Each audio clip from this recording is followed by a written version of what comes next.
Hello, everyone, and welcome to another edition of Clock Talk with Dr. Greg Brannon. Welcome, Greg. Hey, Jim, how you doing? So today we're going to talk about fertility, and here we go. So 50 years ago, the fertility rate in the world, the average mom or female averaged 5 kids per family. Today it's 2.5. In the U.S., the fertility rate is 1.9 per family.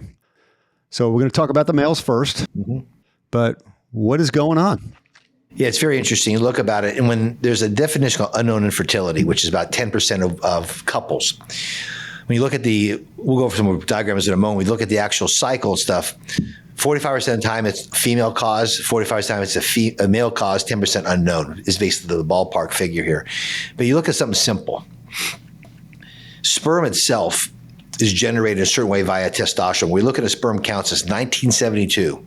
This study was done in North America, Western Europe, Australia, and New Zealand. Sperm counts decreased 1% per year. Doesn't sound like a lot, but since 1972. And since 2002, it's decreased to 2% per year. So think about that compounding. But why? And it has to do with how the body makes. In our brain, I'm doing men first. FSH, follicle stimulating hormone, tells a thing called the Sertoli cells inside the testicles to make sperm. But sperm must be mature. It's called spermatogenesis. LH makes testosterone, which converts to estradiol and dihydrotestosterone. They mature sperm. It's actually the testosterone gets sent into called the intratesticular space. It gets concentrated in there about between 50 and 100 times, and that's 10 times stronger. So that's what that main function is. But estrogen goes back to the brain to control the production of testosterone, i.e. the sperm as well. And what I'm thinking about is the last 50, 60 years, these things called neuroendocrine disruptors. If they look like or act like estrogens, another name is called xenoforeign estrogens. So we're consuming these.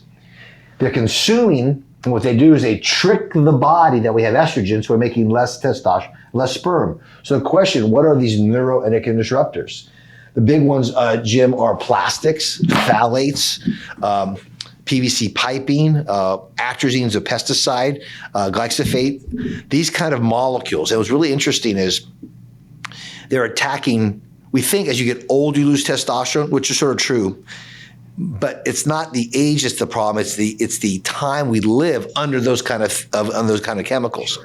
But what's really happened though, Jim, is the babies in the womb 15, 20 years ago, they've been bombarded. The placenta kind of filters stuff out.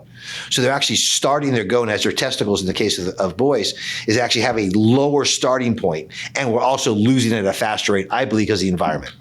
And was there something specific that happened in the early 70s? I know water bottles weren't around back then. No. I just think overall, I think if you look at the pesticides, I think you start looking at the plastics, the conversion over. Again, I don't think anybody's doing this on purpose. We don't think of these kind of things, but there is a website with over 1,000 of these neuroendocrine disruptors out there. But I think it's just the accumulation of time over that. And I also, you can look at the preservatives in foods that are these byproducts as well. So I think that's part of it, Jim. I think it's just the overall environment over time. And so when you have a lower value starting up and you live your life, so you have less reserve over time. And then the environment itself, as we live through, as I talked before, these neuroendocrine disruptors, it's not we get older, we start making testosterone sperm. It's we're living longer exposed to these variables. Okay. And obviously when you get older too, the sperm isn't as strong. No, actually, and for men, it's women eggs mature over time. We'll go over that in a few minutes. Okay. But is it less sperm in general per whatever they measure it by? Yes, it's per ml. But I do believe that even less over time, Jim, is a 90-year-old can actually produce a baby. Right. So it's not the sperms are made about is continuously made throughout the body system. It's not like a woman's fertility range, say between 15 and 45. It's over life. So you can actually make sperm as you age. Okay.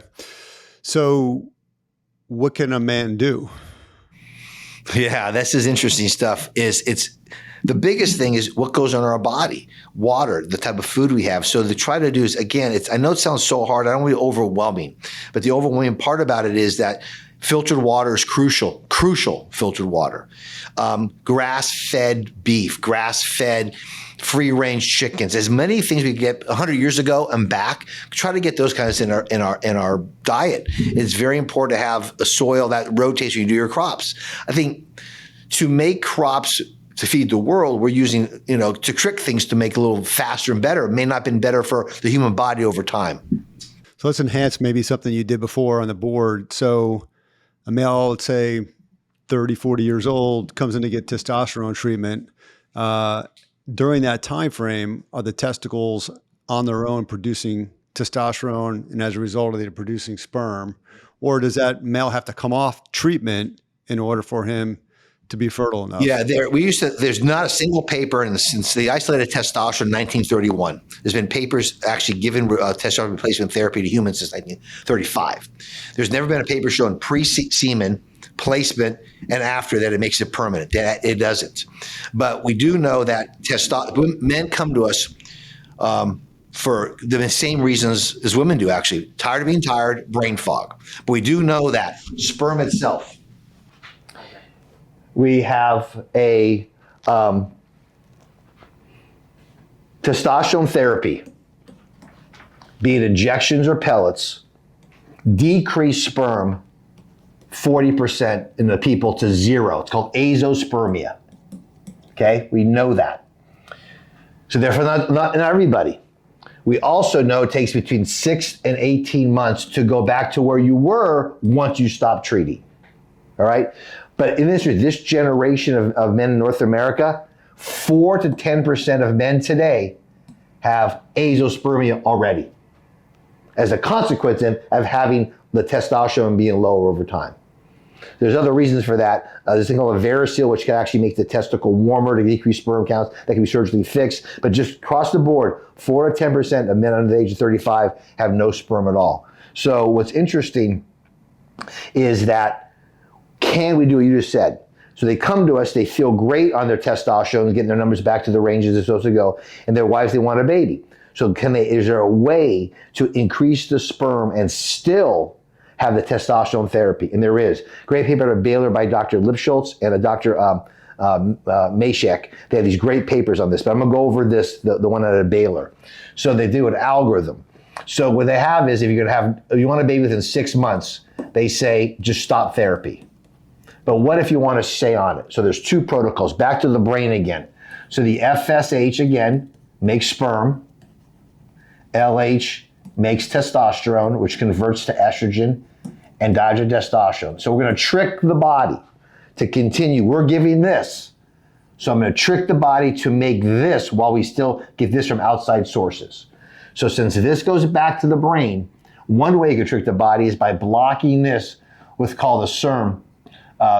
It's a Clomid. Clomid is a specific receptor modulator that actually tells the brain we have no estrogen, so therefore you'll make more of those. That's one way to do it. Another way is this molecule has 2 components to it, an alpha and a beta. The placenta that keeps the baby inside has a thing called HCG, which also has an alpha and a beta. The alphas are identical, the betas are slightly different. If you inject that into a woman, you can make her ovulate. You inject that into a man by mimicking this, you can make sperm as well. That's 2 ways to trick it. In his papers, he showed about a 70% pregnancy, sperm increase in a pregnancy rate. So there's ways to do it so you can keep them on the therapy for the why they came in the first place, as well as to produce the sperm enough to have fertility. Okay, so let's talk about the female. Yes. What's going on with them? Okay, a female, back to the cycle again.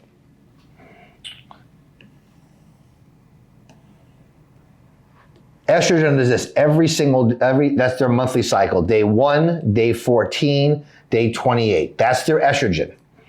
When estrogen goes up to around 200 picograms per deciliter, then it tells the brain, FSH is making this, okay? Then when that gets high enough, then it turns on LH, which then makes your body ovulate, and then progesterone's made. So that's the P and that's the E every single day. Fertility time is they say 10 to 17. If the sperm is there waiting, is a 4 times higher pregnancy rate. So that's the most fertile time for a woman's cycle. All right? Same thing ago. Where does estrogen come from, Jim? It comes from testosterone. So in the body, in a woman, FSH makes estradiol, which comes from testosterone. LH makes progesterone. Same with men, we do the same thing, but our LH does that. So again, these neurotransmitter disruptors can affect this, which can mess up the actual production of the estrogen itself. But I believe that a lot of endometriosis, polycystic ovarian syndrome, these estrogen dominant states may not be estrogen dominant because of the woman making too much estrogen, but her being exposed, again, to the fake estrogens. Because if a woman has a regular cycle, that tells you she's balanced between estrogen and progesterone. So when they come irregular, the number one reason for irregularity after pregnancy, which stops the period, it's actually high sugar, which actually throws the cycle off. Thyroid disorders, there's multiple reasons why that could happen, but I do the environment can be part of that as well for the women. So from a female perspective then, with these endocrine disruptors, are there less eggs being produced on a regular basis? If you ovulate less, you make less eggs. A woman has around, when the woman, a female baby is in the womb, around 20 weeks of gestation, she has around 20 million eggs, okay? About at birth, she has around 7 million eggs. And then it's called menarche. When the cycles start, there are about 100,000 that are active. And about every month, 4 of them are fighting out to be the bigger one. The one that's the biggest cyst that month is the one that becomes the one that releases the egg, hoping to become fertilized. And those numbers dwindle over time. And as the egg as the woman matures, the eggs actually become a little older within the ovary. So they're not being able to become fertilized. You've seen a lot more older women now getting pregnant than before. And obviously that's part of that societal, correct? And what is the risk in that?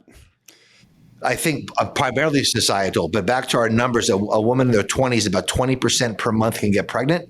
In the 30s, around 15%. And by 41 is when it drops off, because the fundability rate drops off significantly. I do believe pushing off going for their careers, which is wonderful, pushing their time up. There is the window gets a little smaller, but when they can still have babies. That's not the issue. But the numbers of eggs that are more apt to become fertilized do dwindle over time. Okay. There's a lot of, make it a whole story and just call it advanced maternal age. There's higher risk of miscarriage, higher risk of diabetes, higher risk of twins. There are certain complications like that. High blood pressure, preeclampsia is the biggest one.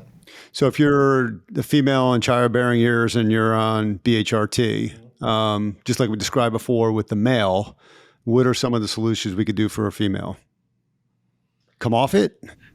Well, birth control tricks the body that it's pregnant so you don't ovulate. So you must be off hormones, yes. For us, for treating them for theirs, you cannot give hormones, testosterone therapy when they're actively pregnant, okay? When they're trying for pregnancy, again, you think about the numbers, the ranges of numbers 50, 60 years ago, women's testosterone between 70 and 200. Today it's around 3 to 41. So again, they're lower value. So again, the standard is you do not have testosterone therapy while you're trying to get pregnant, but while you're trying to get pregnant, not while you're being pregnant. So the answer is same thing as men. But the thing about this, Jim, is interesting, is that the protocol for the men, we'll talk about the men now. There's the 2 protocols. One is HCG shots, 3,000 units every other day, or Clomid, 12.5 milligrams every day. The reason why I use Clomid first, because it's oral, it's easy, not a shot, but you can have decreased libido and just not feeling well because it blocks the hypothalamus. The injection is it's an injection every other day and a little more expensive to get as well. So I'm a fan of Clomid if you don't have the side effects. Okay. So obviously we're a BHRT clinic. I mean, from what you know about society and everything else, I mean, do you see this is going to probably get worse before it gets better? Sure looks that way, because look at that again. It's an environmental cause for this, Jim. But we've been doing this for 12, 13 years. We have a great success with young couples. I've never had a wife say, "I want a baby, get my husband off the treatment." Hey, I want a baby, Can you stay on the treatment? It's a different mindset because they see him. They see how he's acting, what he's doing, his work, his life, his mental status. They want to continue that. And again, we give every young couple the Baylor paper. I walk through those studies on this. But the answer, there is a way to do this with very good success rates. Again, miscarriage rates higher because of these neuroendocrine disruptors. Knowing your thyroid, this is a very complex thing here. Iodine, vitamin D, they're all there. But the thing is, find a person who understands this when you treat them. As always, fantastic information in 15 minutes. Clock Talk with Dr. Greg Brannon.